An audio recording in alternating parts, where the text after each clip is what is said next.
Hora de falar sobre o São Paulo para te contar que Luciano luta contra o maior jejum de sua carreira.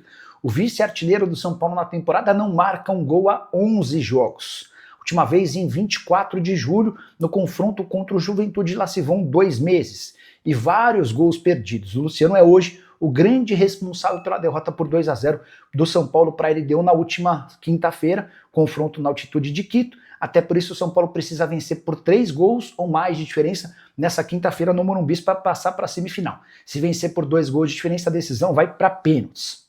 Importante registrar que o Luciano admitiu ter sido culpado. Primeiro deu para ver as imagens assim que o jogo acabou, ele bastante chateado. Depois, na entrevista pós-jogo, ele admitiu que não pode perder gols importantes como aqueles num jogo decisivo.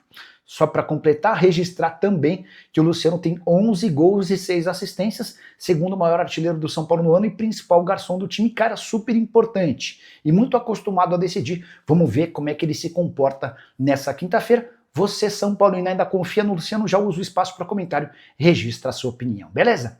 Sobre as contas do São Paulo, bora dar uma atualizada sobre essa história? O São Paulo fechou... Deixa eu ver se... tentando dizer se fechou bem ou mal. O São Paulo, o São Paulo fechou mal o primeiro semestre, né? O São Paulo registrou um prejuízo. 36, eu estou pegando o número direitinho só para passar aqui, ó. 33 milhões de déficit. O que é o déficit, pessoal? O São Paulo gastou mais do que arrecadou 33 milhões de reais. Só que o prejuízo estimado esse primeiro semestre é realmente o dobro. Então, na verdade, esse prejuízo que o São Paulo teve nos 6 primeiros meses do ano foi festejado pela diretoria, foi entendido como um avanço. Olha, conseguimos gastar menos ou fechar de uma maneira menos negativa do que estava projetada, beleza? Tá bom.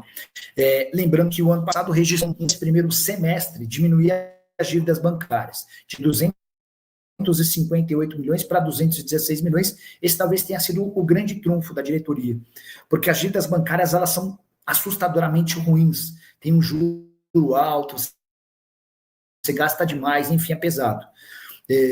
Boa parte dessa redução veio com o incremento de dinheiro via FDIC. São Paulo captou 135 milhões de reais do FDIC, tem mais 105 milhões de reais para pegar, para buscar.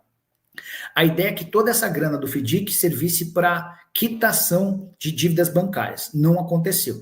Nesse primeiro semestre, o São Paulo usou parte para reduzir dívidas, mas existem ainda uma boa parte do dinheiro também foi utilizado para a quitação de pendências relacionadas ao futebol. O São Paulo está gastando muito. Só para registrar que no primeiro semestre o São Paulo gastou 78 milhões a mais do que estava previsto para esse período.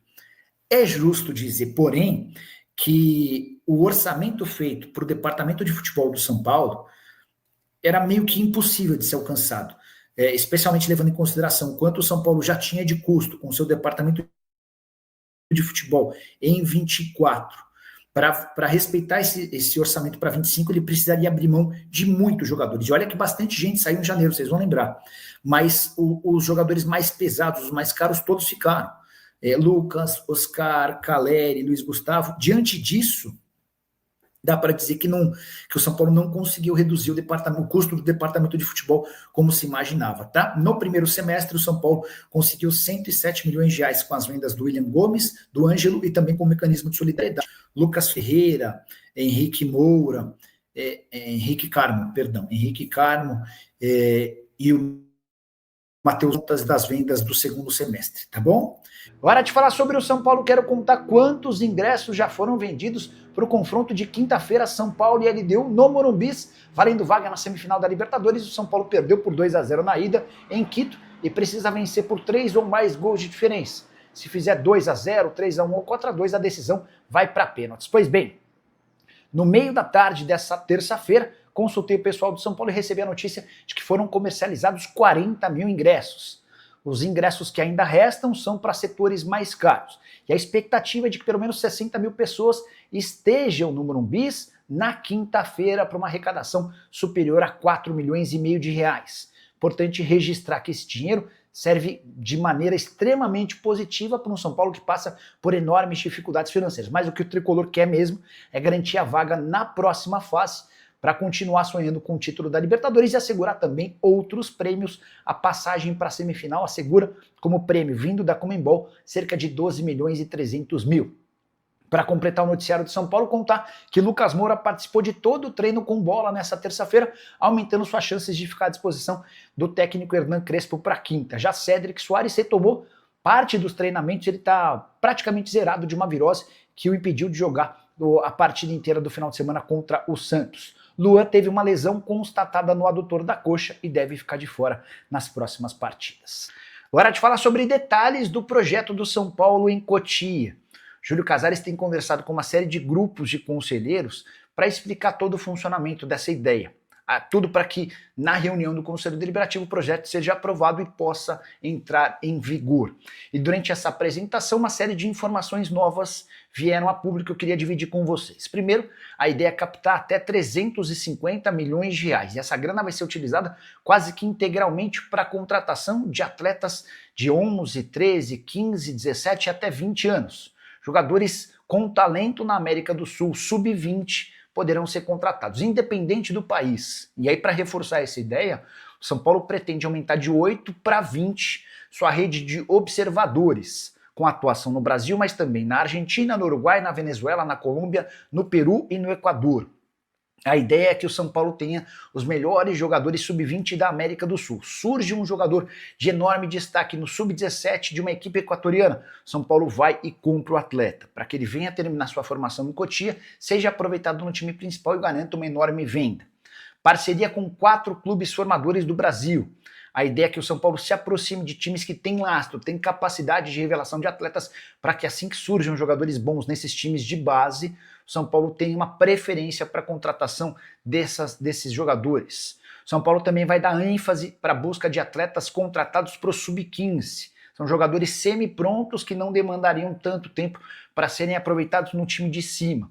Para completar, a meta do São Paulo é chegar a 708 atletas em Cotia, tendo cerca de 90% deles integrando as categorias A e B, que são a categoria de atletas com enorme potencial de venda e que chegariam para serem titulares da equipe principal. Só para fechar, o São Paulo também já deixou bem claro para os conselheiros que todo esse processo de profissionalização em Cotia vai ser tocado por executivos do mercado, nada de diretor estatutário, gente do conselho. A ideia é contar com os melhores do mercado e eu já disse para vocês ao longo da semana que Gustavo Grossi, ex-River Plate, Internacional e atualmente na AFA é um dos cotados, Sandro Orlandelli, que trabalha na Major League Soccer, é outro. Para completar o noticiário do São Paulo, Lucas Moura, Oscar e Luiz Gustavo treinaram sem restrições nessa terça-feira e devem estar à disposição do técnico Hernan Crespo para a partida de quinta contra a LDU. Dos 3, o único que tem condição de iniciar a partida é o Oscar. Hora de falar sobre o São Paulo, que precisará resolver um problema importante se quiser passar de fase. Derrota por 2-0 contra a LDU na altitude de Quito obriga o São Paulo a marcar gols. E aqui que vem o grande dilema. São Paulo, no seu ataque, parou de fazer gols. Dos últimos 4 jogos, apenas uma bola nas redes, aquele gol do Dineno que valeu a vitória contra o Botafogo. Nos outros 3 jogos, derrotas e nenhum gol marcado. São Paulo perdeu para o Santos com o time reserva no final de semana 1-0. São Paulo perdeu para a LDU em Quito, desperdiçando um caminhão de gols 2-0. E havia perdido para o Cruzeiro em Belo Horizonte no jogo em que o São Paulo foi bem, criou oportunidades, incomodou, mas também fracassou na hora de finalizar. E é exatamente esse retrospecto negativo do ataque associado à falta de centroavantes, vale a lembrança de que Caleri, Rian Francisco e André Silva estão lesionados e fora do restante da temporada, que causam preocupação no torcedor e também na comissão técnica, embora tenha registrado para vocês na manhã dessa segunda-feira que Hernan Crespo está cravando a vitória e a classificação do São Paulo na partida da próxima quinta-feira. Só para completar o noticiário, o tricolor contar que a LDU, poupando titulares, perdeu nesse final de semana no Campeonato Equatoriano, derrota por 4-2 para a Universidade Católica. O time do Thiago Nunes é o 3º colocado no Campeonato Equatoriano, 48 pontos conquistados. Só para completar, registrar também que o São Paulo assinou a renovação do contrato de um menino da base chamado Cauã Edmar, meia de 16 anos de idade, que assinou um novo vínculo com multa rescisória para o exterior de 60 milhões de euros. Jogador que na atual temporada pelo Sub-17 tem 30 jogos e 2 gols marcados. Fala pessoal, estamos aí com atualizações importantes do São Paulo. Se inscreva e ative o sininho para receber mais atualizações do Tricolor. Deixe seu like que é muito importante para o crescimento do canal. Utilize o espaço aqui embaixo para registrar sua opinião. Ficamos por aqui com mais esse giro de notícias. Um abraço e até o próximo vídeo.